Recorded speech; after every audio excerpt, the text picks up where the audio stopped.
Hello everyone. आज हम continue करेंगे रिवीजन क्लास 10th के हिस्ट्री के चैप्टर नेशनलिज्म इन इंडिया की। प्रीवियस वीडियो में हम इस चैप्टर से रिलेटेड कुछ टॉपिक्स कर चुके हैं, जैसे हमने सिविल डिसओबीडियंस मूवमेंट के बारे में पढ़ा, फर्स्ट वर्ल्ड वॉर, खिलाफत मूवमेंट के बारे में, नॉन कोऑपरेशन मूवमेंट के बारे में, रॉलेट एक्ट, जलियांवाला मास्कर के बारे में हम प्रीवियस वीडियो में पढ़ चुके हैं। आज की क्लास में हम इस चैप्टर के कुछ और इम्पॉर्टेंट टॉपिक्स को रिवाइज करेंगे।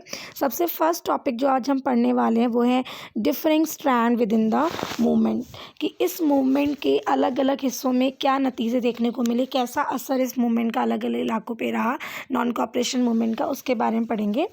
द नॉन कोऑपरेशन खिलाफत मूवमेंट बिगिन इन जनवरी 1921। ये हम प्रीवियस वीडियो में पढ़ चुके हैं कि नॉन कोऑपरेशन जो खिलाफत मूवमेंट था वो जनवरी 1921 में स्टार्ट हुआ था। Various social groups participated, each group with its own specific aspiration. बहुत सारे सोशल ग्रुप्स ने नॉन कोऑपरेशन खिलाफत मूवमेंट में हिस्सा लिया था, लेकिन हर ग्रुप का इस मूवमेंट में हिस्सा लेने का जो एस्पिरेशन था, जो इच्छा थी, वो अलग अलग थी। यानी कि हर जो ग्रुप था, सोशल ग्रुप था, वो इस मूवमेंट का हिस्सा अपने अपने कुछ अलग अलग एस्पिरेशन की वजह से बने थे। तो सबसे पहले जो हम इसमें पढ़ेंगे वो है the movement in the towns. शहरों में नॉन कोऑपरेशन खिलाफत मूवमेंट कैसा था। 1000 of students left government control school and colleges. हज़ारों बच्चों ने ऐसे स्कूल, ऐसे कॉलेजेस जाना बंद कर दिया जो स्कूल और कॉलेजेस सरकार के अंदर थे, ब्रिटिश गवर्नमेंट के अंदर थे। Head masters and teachers resign. इन स्कूलों के, इन कॉलेजेस के जो हेड मास्टर्स थे या जो टीचर्स थे, उन्होंने रेजिग्नेशन देना स्टार्ट कर दिया। Lawyers gave up their legal practices. जो वकील थे, लॉयर्स थे, उन्होंने अपनी लीगल प्रैक्टिसेस करना बंद कर दिया। Foreign goods were boycotted. Foreign goods का बॉयकॉट किए जाने लगा, बहिष्कार किए जाने लगा। बॉयकॉट का मतलब था बहिष्कार करना, यानी कि उन चीज़ों का इस्तेमाल ना करना। Liquor shop picketed. जितनी भी शराब की दुकानें थी उनको जो है बंद कराने की कोशिश की गई भारतीयों की तरफ से। Foreign cloth burn in huge bonfire. इसके अलावा जो कपड़े विदेशों से बनकर आते थे, ऐसा कहा जाता है कि उस समय में जो नॉन कोऑपरेशन मूवमेंट था, लगभग हर भारतीय ने उसमें हिस्सा लिया था, और चौराहे पर जो है उनके घरों में जो भी फॉरेन क्लोथ होते थे उनको वो लाते थे और उनमें आग लगा दी जाती थी। तो बॉनफायर, जो फॉरेन क्लोथ के जो बर्न बॉनफायर है, वो उस समय देखने को मिलते थे। Now it affected the economy of the British government. अब जो फॉरेन गुड का इस्तेमाल करना जब इंडियंस ने बंद कर दिया, तो इसका असर ब्रिटिश गवर्नमेंट की इकोनॉमी पर भी पड़ा। Their import of foreign cloth halved from 102 crore to 57 crore. जहाँ पर पहले फॉरेन क्लोथ का जो इम्पोर्ट था वो 102 करोड़ का होता था, अब वो घटकर 57 करोड़ ही रह गया था, लगभग half. In many places, merchants refused to trade in foreign goods or finance foreign trade. कई मर्चेंट्स ने फॉरेन गुड्स में ट्रेड करना मना कर दिया, रिफ्यूज़ कर दिया। क्यों रिफ्यूज़ किया? क्योंकि उन्हें पता था कि इंडियंस जो हैं वो अब इंडियंस में फॉरेन गुड्स की डिमांड नहीं है, इसलिए उन्होंने फॉरेन गुड्स को का ट्रेड करना और उसमें फाइनेंस करने से इनकार कर दिया। The movement in cities gradually slowed down because khadi cloth was more expensive than mill made cloth. अब जो इस मूवमेंट की सबसे बड़ी एक कमी थी कि धीरे धीरे ये जो मूवमेंट शहरों में, शुरुआत तो उसकी बहुत ज़ोरों शोरों से हुई थी, लेकिन धीरे धीरे मूवमेंट कमज़ोर पड़ता गया। इसके पीछे रीज़न ये था कि जो खादी का कपड़ा था ना, वो बहुत महंगा होता है। Khadi cloth was more expensive than mill made cloth. अगर कपड़ा मिल से बनकर आता तो क्योंकि वो मशीन से बनता है, बल्क में बनता है, तो उसकी कॉस्ट कम होती है, जबकि खादी जो है वो प्योर हैंडमेड क्लोथ होता है, तो उसकी कीमत ज़्यादा होती है।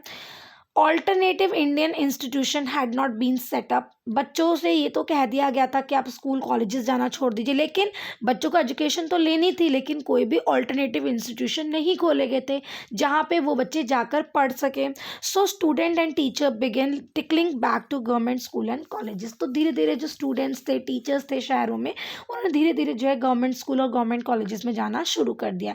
तो हम ये कह सकते हैं कि जितने ज़ोरों शोरों से मूवमेंट स्टार्ट हुआ था, उतना शहरों में उतनी ही जल्दी जो है ये स्लो डाउन भी हो गया। Next is rebellion in the country side इन अवध। अब हम यहाँ पे बात करते हैं ये मूवमेंट गाँव में, कंट्री साइड मतलब गाँव में कैसा था। शहरों की हम बात कर चुके हैं, अब हम बात करते हैं गाँव की, और वहाँ पर भी हम सबसे पहले किसके बारे में पढ़ेंगे, अवध के बारे में। अवध में this movement was led by Baba Ramchandra against the landlords and taluqdars. Awadh में ये मूवमेंट बाबा रामचंद्र ने स्टार्ट किया था। किसके खिलाफ ये मूवमेंट था, ये मूवमेंट ब्रिटिशर्स के खिलाफ नहीं था। यहाँ पर ये मूवमेंट लैंडलॉर्ड्स और तालुकदार ज़मींदारों के खिलाफ था, because they demanded high rent and many other cesses. क्योंकि जो ये लैंडलॉर्ड्स थे, तालुकदार थे, ये अवध के जो पीजेंट्स थे उनसे हाई रेंट और बहुत तरह के जो है पैसे उनसे मांग रहे थे। So the peasant demanded reduction of revenue, abolition of begar and social boycott of oppressive landlords. तो इसीलिए पीजेंट ने क्या डिमांड की कि जो इनका रेवेन्यू है, टैक्स, उसे कम किया जाए, बेगार की प्रथा को ख़त्म कर दिया जाए, और जो ये ऑप्रेसिव लैंडलॉर्ड्स हैं इनका सोशल बाइकॉट किया जाए, इनका बहिष्कार किया जाए। तो इसीलिए पीजेंट ऑर्गेनाइज नाई धोबी बंद। तो पीजेंट ने इसी सामाजिक बहिष्कार को दिखाते हुए नाई धोबी बंद का भी आयोजन किया था। नाई धोबी बंद का मतलब होता है कि गांव में जो भी नाई या धोबी हैं वो किसी भी लैंडलॉर्ड या तालुकदार का काम नहीं करेंगे। तो इस तरह के जो बॉयकॉट्स थे वो अवध में देखने को मिले। लेकिन यहाँ पर एक चीज़ बहुत क्लियरली समझ में आती है कि जो पीजेंट थे वो यहाँ पर ब्रिटिश सरकार के खिलाफ नहीं थे, वो मोस्टली खड़े थे उन लैंडलॉर्ड तालुकदार के खिलाफ जो कि उनसे हाई रेंट और कई तरह के सीजेस जो है वो डिमांड कर रहे थे। In June 1920, Jawaharlal Nehru began going around the villages in Awadh. 1920 जून में जवाहरलाल नेहरू ने अवध के गाँव में का दौरा करना, वहाँ पे जाना शुरू किया। टॉकिंग टू विलेजर्स, गाँव वालों से बात करनी शुरू की। And trying to understand their grievances, और उनकी समस्याओं को समझने की जवाहरलाल नेहरू ने कोशिश की। बाय अक्टूबर द ऑल किसान सभा was set up headed by Jawaharlal Nehru, Baba Ramchandra and a few others. इसी के मद्देनज़र औध किसान सभा, यहाँ पे औध जो वर्ड है वो अवध के लिए यूज़ हुआ है। अवध किसान सभा का जो है सेटअप किया गया, अवध किसान सभा बनाई गई जिसके हेड जो थे वो जवाहरलाल नेहरू थे। इसके अलावा उसमें बाबा रामचंद्र और भी कई फ्यू जो लीडर्स थे वो इस औध किसान सभा के मेंबर थे। The peasant movement develop in form that Congress leadership was unhappy with. अब यहाँ पे एक बात करते हैं कि जो अवध में या जो पीजेंट मूवमेंट जो डेवलप्ड हो रहा था, जिस फॉर्म में डेवलप हो रहा था, कांग्रेस इस तरह की लीडरशिप से अनहैप्पी थी। As movement spread in 1921 the houses of merchant and taluqdars were attack. धीरे धीरे क्या हुआ कि 1921 तक जाते जाते किसानों ने मर्चेंट्स के, तालुकदार्स के घरों पे हमले करने शुरू कर दिए। दे लूटेड द बाजार, उन्होंने बाजार्स को लूटना शुरू कर दिया। And grain horde were taken over, और जो बाज़ार में या तालुकदार या मर्चेंट्स के घर में जो भी अनाज के होर्ड्स थे, जो अनाज उन्होंने जमा करके रखी हुई थी, उनको उन्होंने लूटना शुरू कर दिया। तो कहीं ना कहीं ये जो मूवमेंट जब धीरे धीरे थोड़ा सा वॉयलेंट होता गया तो कांग्रेस इससे थोड़ी सी अनहैप्पी थी। इसके बाद हम बात करते हैं आंध्र प्रदेश की। अभी तक हम जो है अवध कंट्री साइड पढ़ चुके हैं अवध के बारे में। अब हम बात करते हैं आंध्र प्रदेश की। आंध्र प्रदेश में in the Gudem hills a militant guerrilla movement spread in early 1920s। Andhra Pradesh के गुडेम हिल्स में एक गुरिल्ला मूवमेंट स्टार्ट हुआ था 1920s में। क्यों स्टार्ट हुआ था? Because they were prevented from entering the forest to graze cattle to collect fruits and firewood. क्यों स्टार्ट हुआ था? क्योंकि जैसा कि हम सभी प्रीवियस क्लासेस में भी आप लोग पढ़ चुके, छोटी क्लासेस में भी आप लोग पढ़ चुके हो कि ब्रिटिशर्स ने ऐसे कानून बनाए थे कि जो आम भारतीय थे वो जो है जंगलों में नहीं जा सकते थे, उन पर प्रतिबंध लगा दिए गए थे। तो इसी तरह का इसके विरोध में एक मूवमेंट स्टार्ट हुआ था गुडेम हिल्स में 1920s में। They were prevented from entering the forest to graze cattle, क्योंकि उनको रोका जा रहा था जंगलों में एंटर करने से अपने कैटल्स को चराने के लिए, टू कलेक्ट फ्रूट, अपने फ्रूट्स को कलेक्ट करने के लिए, और फाइव मतलब जंगलों से इनको किसी भी तरह का सामान लेने की परमिशन नहीं थी। The forest laws were a threat to livelihood of tribal people. जो आदिवासी गांव के लोग थे, ठीक है, उन लोगों के लिए एक थ्रेट था। जंगल जो थे वो उनके एक तरह से कहते हैं कि आजीविका का साधन थे। अगर उनको जंगलों में ही एंटर करने से रोक दिया जाएगा तो उसका मतलब क्या है कि उनको जो है उनके नेचर से दूर किया जा रहा है। When the government force them to do begar on road construction, they revolted under the leadership of Alluri Sitarama Raju. और जब सरकार ने फोर्स किया कि इनको, यानी कि जो ये ट्राइबल पीजेंट्स हैं, इनको जो है बेगार यानी बिना किसी पगार के इनको रोड कंस्ट्रक्शन के काम में लगा दिया गया, तो आखिरकार इन लोगों ने रिवॉल्ट किया ब्रिटिश गवर्नमेंट के खिलाफ, और इसमें उनके लीडर थे Alluri Sitarama Raju. The Gudem rebels attack police station, इन्होंने पुलिस स्टेशन में अटैक करना स्टार्ट किया। Attempted to kill British officer and carried on guerrilla warfare for achieving swaraj. इन्होंने स्वराज के मीनिंग गलत निकाले। गांधी जी का स्वराज का मीनिंग था कि आपको जो है कहीं पर भी हथियार नहीं उठाना है, या नॉन कोऑपरेशन मूवमेंट कहता है कि आपको हथियार नहीं उठाना है, लेकिन यहाँ पर ब्रिटिशर्स ऑफिसर्स को मारने की कोशिश की गई, पुलिस स्टेशंस पर अटैक भी किए गए। Raju was captured and executed in 1924, और जो अलूरी सीताराम राजू थे उनको अरेस्ट कर लिया गया और 1924 में उनको फांसी की सज़ा दे दी गई, and over time became a folk hero. लेकिन आज भी अलूरी सीताराम राजू जो हैं वो आंध्र प्रदेश के फोक हीरो जो हैं, लोकनायक माने जाते हैं। Now swaraj in the plantation. अभी तक हम 2 टॉपिक पढ़ चुके हैं, swaraj in cities, swaraj in countryside, जिसमें हमने अवध और आंध्र प्रदेश पढ़ा। अब हम बात करते हैं कि जो प्लांटेशंस एरिया थे, जहाँ पर चाय या कॉफ़ी चाय के बागान थे, टी गार्डन्स थे, वहाँ पर स्वराज किस तरह से आया। सबसे पहले हम बात करेंगे यहाँ पे असम की।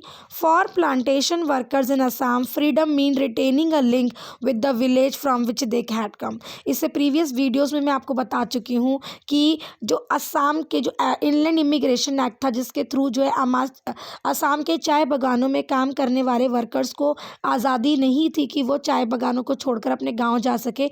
तो असम के जो चाय बगानों में जो वर्कर काम करते थे, उनके लिए स्वराज का मीनिंग क्या था? उनके लिए स्वराज का मीनिंग था कि उनको उनके गांव जाने की परमिशन दी जा सके, उनके साथ जुड़ने की परमिशन मिल सके। Plantation worker revolted against the Inland Immigration Act of 1859। जैसा कि मैंने आपको बताया, क्योंकि ये इनलैंड इमिग्रेशन एक्ट से बहुत नाराज़ थे, तो इन्होंने जो रिवॉल्ट किया था वो इसी एक्ट के विरोध में किया था, which did not permit the workers to leave the tea gardens without permission. क्योंकि यहाँ पर बिना परमिशन के आप टी गार्डन्स नहीं छोड़ सकते थे, and they were rarely given such permission. और इस तरह की परमिशन अगर वो मांगते भी थे तो उनको बहुत कम इस तरह की परमिशन मिलती थी। तो असम के जो चाय बागानों में जो लोग काम कर रहे थे, उनके लिए ये मूवमेंट क्या था? उनके लिए ये मूवमेंट था इनलैंड इमिग्रेशन एक्ट के खिलाफ।